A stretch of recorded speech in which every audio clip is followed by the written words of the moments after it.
Hello students, જય સ્વામિનારાયણ. આજે આપણે ભણવાનું છે ગણિત ચેપ્ટર નંબર 2. ચેપ્ટર નંબર 2 ભણવાનું છે બહુપદીઓ. સૌ પ્રથમ આપણે એ જોવાનું છે કે બહુપદી એટલે શું. બહુપદી એટલે શું? તો બહુપદીનો મતલબ થાય છે પોલિનોમિયલ. શું થાય? પોલિનોમિયલ. હવે પોલિનોમિયલ્સ જે આનો મતલબ થાય છે એને આપણે વધારે જોઈએ તો પોલી એટલે એક કરતા વધારે. પોલી એટલે એક કરતા વધારે અને નોમિયલ એટલે પદ. નોમિયલ એટલે પદ. જો આ ચેપ્ટર છે એ 9 ની અંદર પાયા રૂપે આપેલું છે. કેમ? કારણ તો કે ધ્યાનથી ભણવાનું છે. ધોરણ 10 ની અંદર આ ચેપ્ટર પાછું થોડુંક અપગ્રેડ થઈને તમારે ભણવામાં આવવાનું છે. રાઈટ? તો આ તમારે ખાસ મસ્ત રીતે ભણી લેજો એટલે તમને આગળ 10મા ની અંદર પ્રોબ્લેમ ના થાય. ઓકે, હવે પદની વાત કરીએ અહીંયા, અને આમાં છે એક કરતા વધારે. એક કરતા વધારે પદ. હવે જો અહીંયા આપણી પાસે 7x + 6 = 0. આ શું થઈ ગયું? બહુપદી થઈ ગઈ. રાઈટ? આ શું થઈ ગયું? બહુપદી. પણ એ પહેલા હવે આપણે એવી રીતના લખીએ અહીંયા કે 7x, તો આ શું થઈ ગયું? એક પદી. રાઈટ? હવે આપણી પાસે છે x + 2. આ શું થઈ ગયું? દ્વિપદી. આપણી પાસે છે x + 2x + x². આ શું થઈ ગયું આપણી પાસે? ત્રિપદી. મતલબ કે જેટલા પદ છે એ પદ પ્રમાણે, એમની સંખ્યા પ્રમાણે, પદના નંબર પ્રમાણે એકપદી, દ્વિપદી અને ત્રિપદી વિશે આપણે ઓળખીએ છીએ કે જેટલી સંખ્યા હોય એટલા એ પદ ગણાય. પદની સંખ્યા ગણી લેવાની. જેટલા પદ હોય એટલી પોલિનોમિયલ્સ કહેવાય. રાઈટ? એકપદી, દ્વિપદી અને ત્રિપદી. એ બહુપદીઓ કઈ રીતના ગણાય? તો કે જેટલા એમના પદ હોય એ પ્રમાણે ગણી શકાય. હવે આગળ જોઈએ તો હવે આ બધા બહુપદોની અંદર તમારે અમુક વસ્તુ ખાસ શીખવાની છે. કઈ કઈ વસ્તુ? તો પહેલી વસ્તુ છે ચલ. પહેલી વસ્તુ કઈ છે? ચલ. બીજી છે સહગુણક. સહગુણક. ત્રીજી છે અચળ. અચળાંક. બરાબર છે, એટલે આપણે એને અચળ રાખીએ. અચળ પદ. ચલ, સહગુણક અને અચળ. ચાલો હવે આપણે ચલ, સહગુણક અને અચળની વાત કરવાની છે. જો આપણી પાસે આ બહુપદી છે, માની લો કે આપણી પાસે આ બહુપદી છે. આની અંદર એક પદ છે, આની અંદર દ્વિપદ છે, આને 3 પદ છે, તો ત્રિપદી કહેવાય. પણ ઘણી વખત એવું થાય કે તમારી પાસે કોઈ નંબર જ છે એવી રીતના કે 65. આ એક જ નંબર છે તમારી પાસે. બરાબર છે?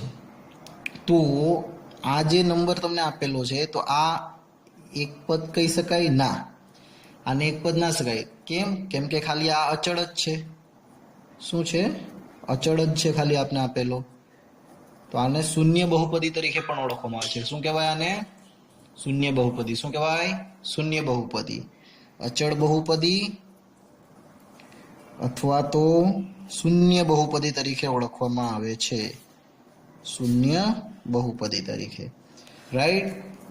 જ્યાં તમને ખાલી અચળ આપેલું હોય તેને શૂન્ય બહુપદી અથવા તો અચળ બહુપદી તરીકે ઓળખવામાં આવે છે. હવે વાત કરીએ ચલ, સહગુણક અને અચળની. તો આ તમને આ બધી જે આપેલી છે એ બહુપદીઓ છે. તો એ બહુપદીઓની અંદર માની લો કે જો આપણે કંઈક એક્ઝામ્પલ લઈએ 3x વર્ગ વત્તા 5x માઇનસ 2, રાઈટ. હવે આની અંદર તમારી પાસે જો x વર્ગ, આ x છે એ શું છે? ચલ છે. હવે x અને આ x વર્ગ છે એ બધો ચલ શું કામ? ચલનું કામ શું હોય? તો કે જો આપણે એક એક્ઝામ્પલ લઈએ, માની લો કે તમારી પાસે માની લો તમારી એક્ઝામ છે, રાઈટ. જો તમારી એક્ઝામ છે અને તમને તમારા મમ્મી એવું કહે છે કે જો તું એક્ઝામની અંદર જેટલા પણ માર્ક્સ લાવીશ, તું એક્ઝામની અંદર જેટલા પણ માર્ક્સ લાવશે, હું તને એટલી ચોકલેટ આપા, બરાબર છે. તો અને આ છે તમારા પપ્પા, મમ્મી અને પપ્પા, અને આ તમે. તો તમે જેટલા માર્ક્સ લાવશો એટલી મમ્મી ડબલ ચોકલેટ આપશે, 2 ગણી. અને પપ્પાએ એવું કીધું કે જેટલી માર્ક્સ તમે લાવશો એનાથી હું 3 ગણી ચોકલેટ આપીશ. કેટલી? 3 ગણી. તો માની લો કે તમે 1 માર્ક્સ લાવ્યા, તો મમ્મી કેટલી ચોકલેટ આપશે? 2. પપ્પા કેટલી ચોકલેટ આપશે? 3.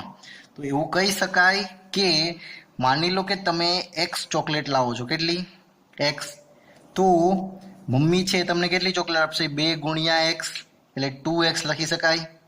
એવી જ રીતના પપ્પા કેટલી ચોકલેટ આપશે? 3x, right. તો જો અહીંયા તમારી પાસે જે વેરિયેબલ છે, આને શું કહેવાય? ચલ કહેવાય. શું કહેવાય? ચલ. કિંમત અલગ અલગ જગ્યાએ બદલાઈ જાય છે. અહીંયા x ની કિંમત તો એક માની લો કે તમે 2 માર્ક્સ લાવ્યા તો 2 છે, પણ અહીંયા જો 2 ની સાથે x ગુણાકારમાં છે તો 2 ગુણ્યા 2 4 થઈ, અહીંયા 6 થઈ જશે, રાઈટ. તો એ સંજોગો, અમુક સંજોગોમાં એમની કિંમત જે બદલાતી રહી છે તો એને કહેવામાં આવે છે ચલ કહેવામાં આવે. શું કહેવામાં આવે છે? ચલ. હવે ચલની સાથે જે પણ પૂર્ણાંક સંખ્યા, ચલની સાથે જે પણ પૂર્ણાંક છે એ ગુણાકારમાં હોય. કેમાં હોય? ગુણાકારની અંદર હોય. તો એને શું કહેવાય? સહગુણક કહેવાય. શું કહેવાય? સહગુણક. અને વાત બાકી રહી એ કે કોઈ પણ બહુપદીમાં અમુક પદ એવું હોય છે જેની પાસે કોઈ ચલ નથી હોતો, બરાબર છે. ખાલી એકલો જ જે અચળ હોય છે, કોઈ પણ પૂર્ણાંક સંખ્યા, ખાલી એકલી કોઈ પણ પૂર્ણાંક સંખ્યા, તો એને શું કહેવાય છે? અચળ કહેવાય છે. શું કહેવાય છે? અચળ. કેમ? તો કે 2 મતલબ 2, -2 મતલબ -2, એમની કોઈ કિંમત ચેન્જ થતી નથી, રાઈટ. હવે ખ્યાલ આવી ગયો. તો આની અંદર જો ચલ તમને શું આપેલો છે? x નો વર્ગ, x. અહીંયા તમને એમનો સહગુણક શું છે? તો x નો સહગુણક, x વર્ગનો સહગુણક 3 અને x નો સહગુણક 5 આપેલા છે તમને અહીંયા, રાઈટ. અને અચળ શું આપેલું છે? -2. આ અચળ છે. તો કોઈ પણ બહુપદીમાંથી તમને આ તારવતા આવડવું જોઈએ. આવડી જાય. હવે આગળ જોઈએ. જો હવે આપણે વાત કરવાની છે ઘાતની વાત કરવાની છે. 8મા ધોરણની અંદર આપણે ઘાત અને ઘાતાંક ચેપ્ટર ભણી ગયા છીએ. અહીંયા પણ આપણે ઘાત જોવાની છે બહુપદી માટે, રાઈટ. તો ઘાતનું અંગ્રેજી થાય છે પાવર. ઘાતનું અંગ્રેજી શું થાય છે? Power, right. અને પાવરની સાથે સાથે એને ડિગ્રી પણ કહેવામાં આવે છે. શું કહેવામાં આવે છે? ડિગ્રી. હવે જો માની લો કે તમે 10 પાસ કરો છો, 10th, પછી 12th પાસ કર્યું તમે, પછી તમે લીધી MBBS ની ડિગ્રી, અને પછી તમે લીધી MD ની ડિગ્રી. આ બધી શું થઈ? તમારી ડિગ્રીઓ જ થઈ, રાઈટ. હવે માની લો કે તમને કોઈ પૂછે કે તમારી પાસે, તમે MD થયેલા છો, તમને કોઈ પૂછે છે કે તમારી પાસે કેની ડિગ્રી છે, તમે શું જવાબ આપવાના છો? મારી પાસે MD ની ડિગ્રી છે. તમારી પાસે કેની ડિગ્રી છે? તો કે MD ની. તમે એવું નથી કહેવાના ને કે 10th ની છે, 12th ની ડિગ્રી છે, MBBS ની છે, પછી MD ની છે, એવું નથી કહેવાના. તમે કેની ડિગ્રી કહેવાના છો? MD ની ડિગ્રી. હવે આ બતાવવાનું કારણ શું હતું? કેમ કે તમારી પાસે સૌથી જે મોટી ડિગ્રી છે એ જ ડિગ્રી તમે કહેવાના છો, બરાબર છે. તો હવે આ બધું કહેવાનું કારણ શું હતું? તો કે માની લો કે હવે બહુપદીની અંદર તમારે ઘાત અને ઘાતાંક, જે તમને એવું પૂછવામાં આવશે કે આ બહુપદીની ઘાત દર્શાવો, આ બહુપદીની ઘાત કેટલી છે, તો એ માટે માની લો કે આપણે એક્ઝામ્પલ લઈએ. માની લો તમને એવું એક્ઝામ્પલ આપેલું છે 2x + 1. આ જે બહુપદી છે એની ઘાત કેટલી છે, તો તમારે જોવાની છે એમના વેરિયેબલ એટલે કે ચલ.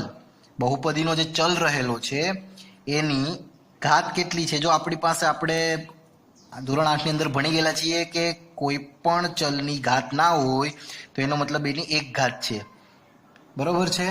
હવે જે બહુપદીની એક જ ઘાત હોય એને શું કહેવાય? એને શું કહેવાય? સુરેખ બહુપદી. શું કહેવાય એને? સુરેખ બહુપદી કહેવામાં આવે છે. હવે માની લો કે તમારી પાસે એવી ઘાત છે કે 2x² + 3x + 5. આ બહુપદીમાં જુઓ તમારે શું જોવાનું છે, તો કે તમારી પાસે જે ચલ છે, રાઈટ, એ ચલની અંદર કેટલી ઘાત છે. દેખો અહીંયા જો ચલની ઘાત કેટલી છે x, અહીંયા ચલની ઘાત કેટલી છે x². તો સૌથી મોટી ઘાત કઈ છે? 2, રાઈટ. સૌથી મોટી ઘાત કઈ છે? 2. તો તમારી પાસે આને શું કહેવાય? દ્વિઘાત બહુપદી. અને બીજી આપણે એક્ઝામ્પલ લઈએ 3x³ + 2x² + 5x + 3. તો અહીંયા જો સૌથી વધારે ચલની સૌથી વધારે ઘાત કઈ છે? 3. બરોબર છે. આ 2 અહીંયા આપેલી છે, અહીંયા 1 છે, અહીંયા 3 આપેલી છે. તો આને શું કહેવાય? ત્રિઘાત બહુપદી. તો તમારે એ યાદ રાખવાનું છે કે માની લો કે તમને કોઈ પણ બહુપદી આપેલી હોય અને પૂછે કે બહુપદીની ઘાત દર્શાવો. જો તમને એવું પૂછવામાં આવે કે બહુપદીની ઘાત દર્શાવો, તો તમારે દર્શાવવાનું, તમારે શું જોવાનું, તો કે એની અંદર જે ચલ આપેલા છે ચલની સૌથી વધારે ઘાત કેટલી છે એ બહુપદીની ઘાત કહેવાય. આ બહુપદીની ઘાત 3 થાય, આ બહુપદીની ઘાત 2 થાય, આની થાય 1. ઓકે. હવે જેવી રીતે વાત કરી કે આપણે સુરેખ બહુપદી, તો જો સુરેખ બહુપદીનું એક ઉદાહરણ આપણે અહીંયા લખીએ પાછું 2x + 5. આ સુરેખ થઈ ગઈ. તો સુરેખ સમીકરણની અંદર કેટલા પદ રહેલા છે? તો લખીએ પાછું સુરેખ બહુપદી કેટલા પદ છે? 2 પદ રહેલા છે, રાઈટ. હવે આપણી પાસે દ્વિઘાત એટલે કે 2 ઘાત વાળી, તો 3x² + 2x + 6. આની અંદર જો તમારી પાસે કેટલા રહેલા છે? 2 રહેલા છે, પણ પદ કેટલા છે? 1, 2 અને 3. તો વધારે ને વધારે કેટલા પદ હોય? 3 પદ આવેલા હોય છે. બરાબર છે. દ્વિઘાત બહુપદી. અને નેક્સ્ટ તમારી પાસે 3 પદ વાળી જે ઘાત હોય, દ્વિપદી ઘન + વર્ગ + x + 7. તો આની અંદર જે દ્વિઘાત દ્વિપદી છે, બહુપદી છે, એની અંદર 4 પદ આવેલા હોય છે. એટલે આપણે આવી રીતના કહી શકીએ કે વધુમાં વધુ, અને આમાં જો બધામાં એક વસ્તુ યાદ રાખવાની, આપણે એક ચલવાળાનું જ જોવાનું છે. કેટલું?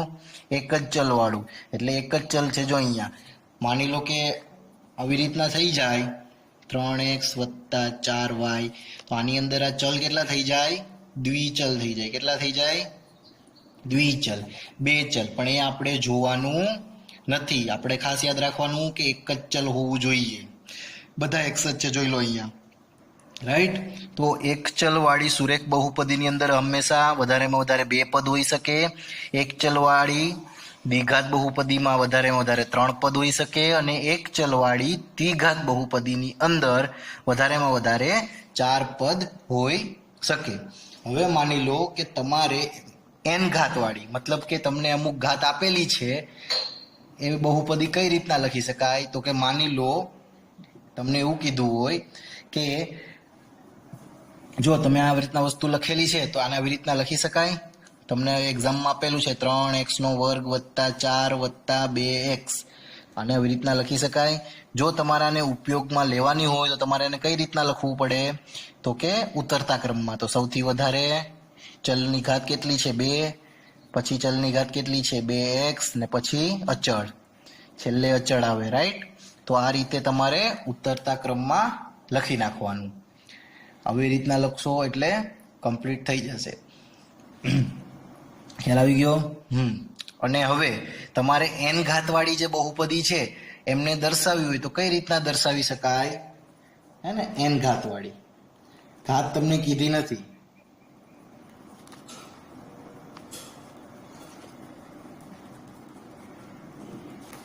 તો જો તમે શું કરી શકો છો, અહીંયા આપણે a લઈએ છીએ. a એટલે શું? તો કે અચળ. a એટલે અચળ.